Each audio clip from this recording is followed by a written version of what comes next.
अरबों रुपए की प्रॉपर्टी में वो जो सरदार पटेल वाला जो है वो दिवाकर सिंह, मैंने उसको देखा है, साइकिल में घूमता था पठीचर। यहाँ पे एक टीवी पे इनका आ रहा था समाचार, तो बोल रहे थे कि जो बेरोजगार नौजवान है उसको रील बनाने हम सिखाएंगे, रील बनाना। रील बनाने का रोजगार कोई होता है? रील बनाते बनाते कितने लोग ट्रेन में कट के मर गए, पुल के नीचे गिर गए, मर गए नौजवान। अब ये रील बनाने का काम, ये भी कोई रोजगार होता है कोई? इसमें ये तो बिल्कुल नहीं होना चाहिए। और इसमें सब नेताओं के पैसे हैं, खासकर भारतीय जनता पार्टी नेताओं के पैसे ज़्यादा उसमें है। बालाघाट का जो कॉलेज, सरदार पटेल कॉलेज, यहाँ पे सारा पैसा भारतीय जनता पार्टी के नेताओं का है, मंत्रियों का है। और कॉलेज में पूरी धांधली होती है, पूरा एक रैकेट चलता है। पढ़ाई लिखाई वहाँ होती नहीं है। कोई बच्चा आता है, पैसा देता है, वहाँ पे घर में बैठा रहता है और अटेंडेंस रखी जाती है, फिर परीक्षा में आता है, बैठता है, पास हो जाता है। कभी सोचा यहाँ पे किसी ने छापा मारा, किसी ने देखा इसको सरदार पटेल कॉलेज में? वो कितना बढ़ता जा रहा है, कितना बढ़ता जा रहा है। ये जो सरकारी कॉलेज है वहीं के वहीं रह गए, जिस स्थिति में तो वहीं रह गए। डिग्री कॉलेज जो है ये जटासन त्रिवेदी कॉलेज, जिसमें मैंने ही पढ़ा है, वो कॉलेज जैसा था वैसे ही बढ़ गया, कोई एक फैकल्टी नहीं बढ़ पाई। बालाघाट में कुछ भी नहीं हो पाया, इंजीनियरिंग कॉलेज नहीं हो पाया बालाघाट में, मेडिकल कॉलेज नहीं हो पाया बालाघाट में, घोषणाओं की बस खत्म, बाउंड्री वॉल बनकर खत्म। लॉ कॉलेज नहीं बालाघाट में ठीक से, उसकी बिल्डिंग नहीं है। साइंस कॉलेज अलग नहीं है, कुछ भी नहीं है यहाँ पर बालाघाट में। मगर सरदार पटेल कॉलेज में सारी सुविधाएं हो गई। सरकारी कॉलेज है ही नहीं यहाँ पर, बीएड एमएड सब कॉलेज उसके पास है। यहाँ है सरकारी कॉलेज है कोई बीएड एमएड यहाँ पर बालाघाट में नहीं है। तो एकदम लूट मची। वो अरबों रुपए की प्रॉपर्टी में वो जो सरदार पटेल वाला जो है वो दिवाकर सिंह, मैंने उसको देखा है, साइकिल में घूमता था पठीचर। यहाँ पे एक स्कूल बना, ज्योति स्कूल खुला था ये सामने में, अम्बेडकर चौक के सामने में, वहाँ वो टीचर था, सिर्फ साइकिल में जाता था, पानी अपने हाथ से भरता था। इनके दुकान के बाजू में, इनको पता है, अपने हाथ से बाल्टी में पानी भरता था। और उसके बाद कितना अनाप सब संपत्ति, इतनी कहाँ से आ गई संपत्ति?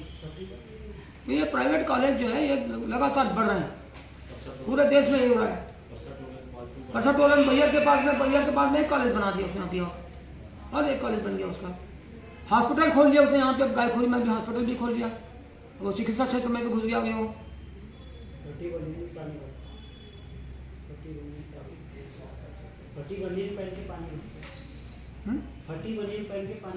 अरे फटी बनियान चड्डी में पानी भरता था, हकीकत बात है एकदम, ये कोई मजाक नहीं है। तो ये स्थिति, जिसके पास इतना पैसा कहाँ से आ गया? रीवा से आया यहाँ पे, इतना नुकसान पैसे कैसे हो गया? ऐसी कौन सी मशीन इनके पास में है? तो प्राइवेट कॉलेज लगातार सब जगह के ऐसे ही बढ़ रहे हैं, यहाँ और ज़्यादा ही बढ़ गए यहाँ। तो इसकी इंक्वायरी हो रही, इसकी जांच हो रही है इसकी कोई,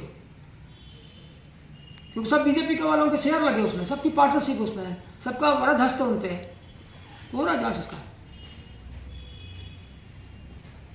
अब तो उन्होंने वो भी कर लिया, यहाँ पे कॉलेज यहाँ पे बना लिया, तो क्या आपका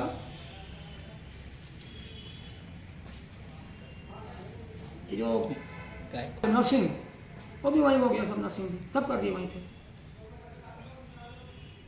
ये हमारे पास ही यहाँ पे सब कुछ है देखने के लिए, कोई आवाज़ नहीं उठा रहा इस पर। कांग्रेस भी खामोश होती, कांग्रेस चुपचाप है, कांग्रेस भी उसके साथ में मिली हुई है ना, कमलनाथ का भी शेयर है ना यहाँ पर। तो फिर क्या होगा? जनता इसमें सोचे, जागे, और ये प्राइवेट स्कूल का जो मामला है इसको ख़त्म करे सरकार। अरे भाई 3 दिन पहले तो यहाँ बालाघाट में कितने महिलाएं जो है वो डिलीवरी के लिए आई हुई थी, 90-93 महिला आई हुई थी, और वो सबके सब कलेक्टर देखते रहा, और सबकी सब महिला प्राइवेट अस्पताल में चले गए यहाँ से। शर्म आ रही सरकार को? कोई चिकित्सा की कोई सुविधा ही नहीं है, कुछ भी नहीं है। किसानों का हालत खराब, किसानों को बिजली नहीं दे पा रहे हैं, पानी नहीं दे पा रहे। अभी इस बार क्या बोला बालाघाट में कलेक्टर ने? कलेक्टर बोल रहा, मतलब सरकार बोल रही, प्रशासन के लोग क्या बोला कि बिजली नहीं मिलेगी आपको, खेती में धान पैदा करने के लिए, फसल पैदा कर, बिजली नहीं मिलेगी आपको। अगर बिजली कोई लेगा तो उसको पकड़ के उस पर FIR की जाएगी। पानी कोई लेगा नहर से तो उस पर, तालाब से पानी लेगा, नहर से पानी, उसको जेल में डाला जाएगा। ये हालत है। लालू सागर बांध जो है यहाँ कुड़वा का, जो महाराष्ट्र और मध्य प्रदेश की बॉर्डर में बना हुआ है, वहाँ किसान मारे घूम रहे हैं कि हमको पानी चाहिए, अरबी की फसल लगाना, पानी भरा हुआ है वहाँ पे तालाब में, पानी कम नहीं है, पानी भरा हुआ है। टूटी का भी यही हाल है, टूटी डैम का, वहाँ पानी भरा हुआ है, वहाँ से पानी नहीं दे पा रहे हैं। निकम्मी सरकार है ये, प्रधानमंत्री मोदी की, भाजपा की और मध्य प्रदेश की। किसानों को पानी तक नहीं दे सक रहे हैं, तो बाकी चीज़ क्या लेंगे? महंगाई अभी आपका तेल खाने का लेने जाओ 800 ग्राम तेल फॉर्च्यून का 140 रुपये मिल रहा है बालाघाट में, 800 ग्राम पैकेट। नमक 30 रुपये का एक पैकेट, 1 किलो 30 रुपये का नमक मिल रहा है टाटा का। खाना बनाने की गैस महंगी पड़ी हुई है। पहले क्या बोला था उन्होंने, 400 रुपये में देंगे हम, सरकार हमारी बनेगी तो। कहीं कुछ कर रहे हैं क्या? खाली झूठ बोलना है और लोगों को गुमराह करने के अलावा कोई काम मोदी सरकार नहीं कर रही है कहीं से भी। विदेशों में कनाडा है, अमेरिका है, जो ये लगे हुए देश जो है, कनाडा में खास तौर से, वहाँ किसानों को 90% सब्सिडी देते, 90% सब्सिडी कृषि उपकरण खरीदने के लिए, बीज के लिए, खेती करने के लिए। और कुछ कुछ में तो 100% सब्सिडी दे रखी है, 100% सब्सिडी है वहाँ पर। ट्रैक्टर के लिए, आपका नागर के लिए, कल्टीवेटर, जो भी काम करना चाहें, 80%, 90%, 100%, उससे कम नहीं कहीं पे भी सब्सिडी। यहाँ कोई सब्सिडी है यहाँ पे किसानों के लिए? कोई मदद है? किसान देश का अन्नदाता है, पूरा देश को पालता है, देश की रीढ़ की हड्डी है। उस किसान को आप सहायता नहीं दे रहे, उसको मदद नहीं दे रहे आप, उसको बिजली देने से चिल्ला रहे हो, आपकी बिजली नहीं मिलेगा, कनेक्शन काट देंगे आपका, पानी नहीं मिलेगा आपको। शर्म आ रही है? बिल्कुल। इतने 56 करोड़ लोग इसमें बेरोजगार है, उनको रोजगार नहीं दे पा रहे हैं। और कल टीवी पे इनका आया था समाचार, तो बोल रहे थे कि जो बेरोजगार नौजवान है उसको रील बनाने हम सिखाएंगे, रील बनाना। रील बनाने का रोजगार कोई होता है? रील बनाते बनाते कितने लोग ट्रेन में कट के मर गए, पुल के नीचे गिर गए, मर गए नौजवान। अब ये रील बनाने का काम, ये भी कोई रोजगार होता है कोई? तो बहुत ही बेशर्मी के साथ ये कुछ भी बोला जा रहा है, कुछ समझ ही नहीं उनको कुछ। मतलब रील बनाने को रोजगार होता है रील बनाने का?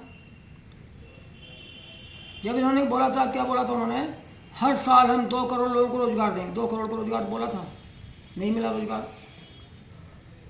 पहले बोला था 22 तक के किसान की आमदनी हम डबल करेंगे, कुछ भी नहीं हुआ उसमें, और घट गई आमदनी। उन्होंने कहा था प्रधानमंत्री आवास योजना में किसी का भी मकान कच्चा नहीं रहेगा देश में, पूरे भारत में। जो पहले उन्होंने जब शुरू किया है वही मकान अभी नहीं बन पाए हैं, तो देश में कच्चा रहने के बाद उसको ही पूरा नहीं कर पाए अभी तक भी, 2026 तक भी वो पूरा नहीं हो पाया है। वो बोल रहे हैं कि हाई स्पीड हम रेल चलाएंगे। हाई स्पीड रेल चलाएंगे, क्या करोगे आप? जो रेल चल रही उसी को ठीक से चला नहीं पा रहे हैं। और सबसे ज़्यादा दुर्घटना हुई है मोदी सरकार की पिछले 2 वर्षों में, सबसे ज़्यादा दुर्घटना में कितने लोग मारे गए हैं? हजारों लोग की मृत्यु हो गई। इतनी दुर्घटना कभी नहीं हुई थी। और इतनी बेशरम सरकार है, इतनी नालायक सरकार है प्रधानमंत्री मोदी की, कि इतने लोग मर रहे हैं फिर भी कोई वहाँ से पद पे इस्तीफा नहीं दे रहा है।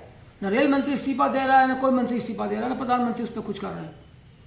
आपको याद होगा जब लाल बहादुर शास्त्री जी, जब सरकार थी कांग्रेस पार्टी के, वो रेल मंत्री थे, एक दुर्घटना में लाल बहादुर शास्त्री जी ने इस्तीफा दे दिया था रेल मंत्री पद से, छोड़ दिया था खुद ही, उनको किसी ने बोला नहीं था, खुद ने छोड़ दिया था। ये नैतिकता थी उनमें, उस समय के लोगों में। ये तो बिल्कुल अनैतिक लोग हैं।